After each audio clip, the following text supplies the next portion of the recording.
Hi, this is Miko from Raccoon's Cave. In this video, I'm going to talk about why in 2017 I just bought my first Xbox system. And to understand why, you really have to go back in my history of video games. So I'm going to take a brief look into my past with video games. So we got our first home video game console in 1981 for Christmas. My family got an Atari 2600. And I immediately became hooked on video games. Some of my earliest video games were things like Combat, Asteroids, Yar's Revenge, Atlantis, and Cosmic Ark, and a bunch of others. And I also started getting into side-scrolling shooting games such as Defender and Vanguard. Even though I didn't really know there was a term for them back then, I just really liked the gameplay style. And then in 1987 we got an NES, and I started getting into games such as Contra and the Legend of Zelda games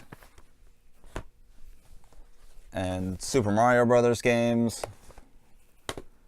And I also managed to find games that were similar in style to Defender and Vanguard, such as Gradius and Abadox. And again, I didn't know the term shoot 'em up. I liked the gameplay style, and I really got hooked on playing these games. And then, by the late 80s, a little game came out called Dragon Warrior.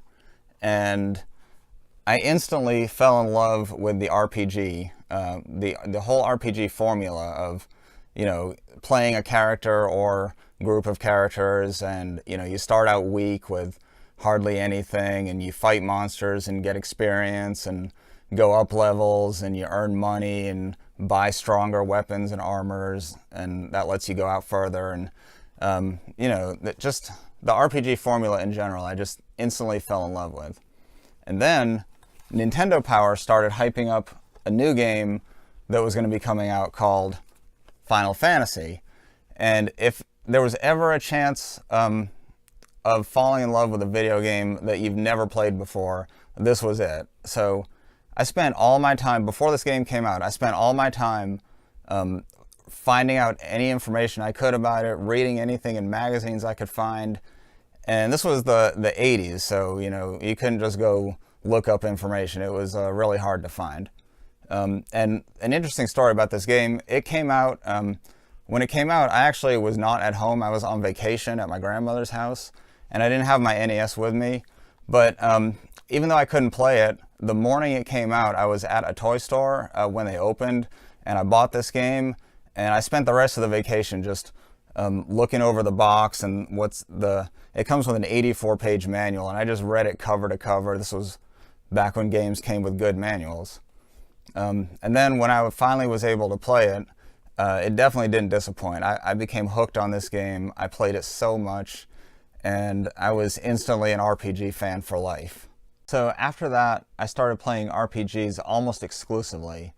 And we got a Super Nintendo in 1991, and with the exception of things like Super Mario World and Legend of Zelda: Link to the Past and Street Fighter and a couple others, most of my time on the Super Nintendo was spent with Final Fantasy 2 and 3, which of course we know is really Final Fantasy 4 and 6. Let me clear some of this stuff up here real quick.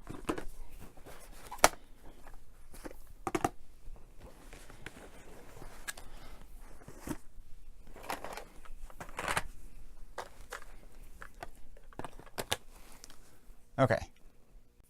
And then in 1995, I moved out of my parents' house and I started living on my own.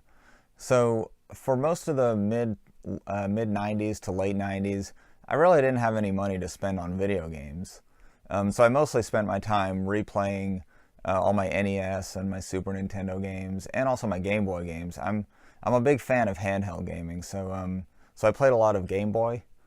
The next console that I got was the PlayStation 2, which I'm sure you know is backwards compatible with PlayStation 1 games. So by the time I got it, there was a ton of great PlayStation 1 RPGs out. So I got a lot of those, and I spent the next several years playing games such as all the Final Fantasy games, the Grandia series, Chrono Cross, the Xenosaga series, Kingdom Hearts series, and a whole lot more. I played a ton of PlayStation 1 and PlayStation 2 games. And so shortly after the PlayStation 2 came out, I started reading about this new console from Microsoft called the Xbox. And so I didn't get one, but I read a lot about it. And when it came out, I played demos of games in stores. And this may be a completely wrong assessment on my part, but for the most part, it looked to me like the Xbox was going to be a console mostly for two genres of games, that being sports and first-person shooters, which neither of those genres are games that I care about at all. So I decided early on that I really wasn't going to care about the Xbox or pay any attention to it. So I just continued playing Sony and Nintendo consoles, and again played almost exclusively RPGs. So eventually I got a PlayStation 3, and also I mentioned a little while ago that I'm a big fan of handheld gaming, so of course I had all the Nintendo systems like the Game Boy Color, and I got the Game Boy Advance and the DS, and I got Sony's PSP system, because all of these handheld systems were great RPG systems. And then somewhere along the way, the Xbox 360 came out. And for the most part, I ignored it. I just assumed it would be more of the same, just like the original Xbox. I did start to become aware, though, of some Xbox 360 exclusive games that looked like I would be interested in them. Things like Tales of Vesperia and Blue Dragon. But there wasn't enough that would make me want to buy one. So I just kind of didn't pay any attention to the Xbox 360. So then I got Sony's new handheld system, the PS Vita, and this has since gone on to become what is probably my favorite video game console of all time. And I also learned about a company called Limited Run Games, which was selling physical copies of what previously were digital-only games.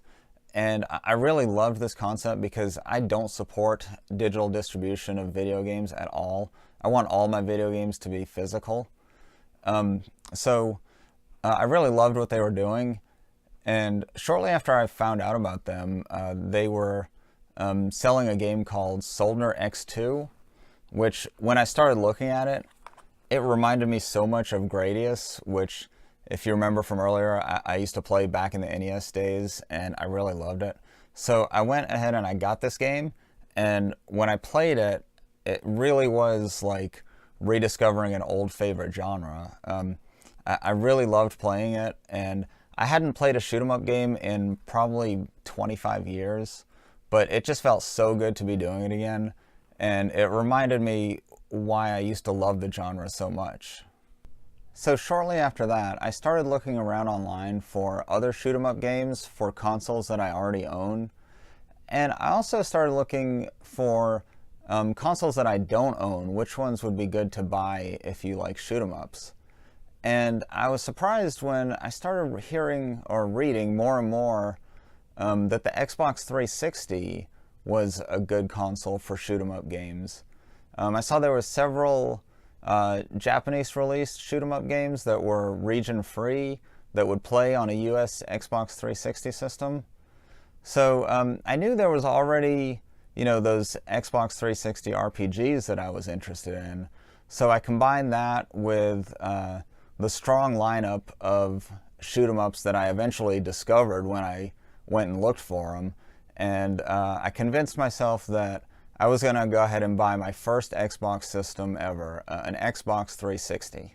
So I spent quite a bit of time on eBay watching auctions for Xbox 360 systems, trying to find one in as good a condition as I possibly can. I'm really picky about the condition of stuff I buy on eBay. games and consoles specifically, I always take really good care of my my games and my hardware. So if I buy something on eBay, I want it to be in as good a condition as I can get. So eventually, I got this nearly mint condition Xbox 360S system. And it also came with a very good condition box. And I swear, when I opened this system, it was almost like opening a brand new system. It was in that good condition. I was really happy with the condition of the console. So since buying the system, I have bought 12 games so far. Some of them used, some new. I think I've got 6 used and 6 new. So I'll start with the 2 RPGs that I knew I would want. And this is new. I have not opened this yet. This is the Tales of Vesperia.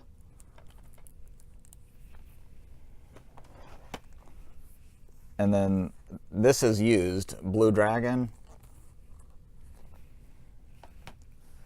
And then I picked up Eternal Sonata. I have this game for the PS3, but I figured why not get it again. And then Lost Odyssey. I don't know a whole lot about this. I heard it was pretty good, so went ahead and got that.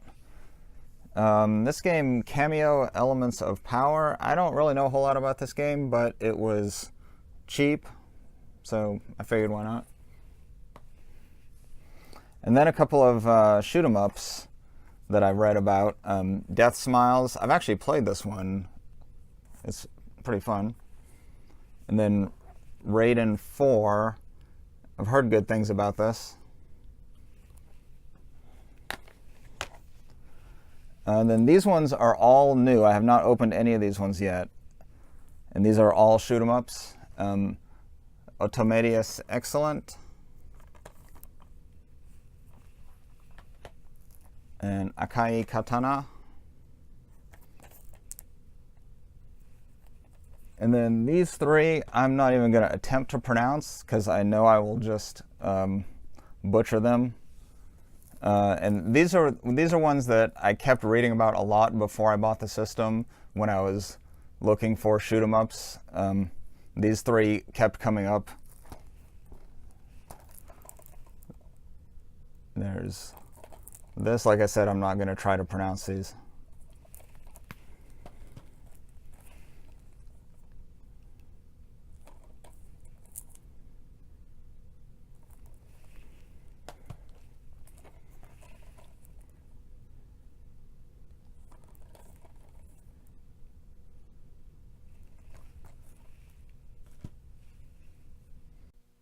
All right, so that's my wrap-up of why I bought my first Xbox system in 2017. I hope you enjoyed it. Please leave me a comment. Let me know what you thought of the video and what you think of my Xbox 360 collection so far. And if there's any games you think I should be looking out for to add to my collection, please let me know that too. I'm always looking for new games. And if you enjoyed this video, please click on the like button. And also, please subscribe to my channel. And you can also check out www.raccoonscave.com for more news and reviews. Thank you, and I will see you next time.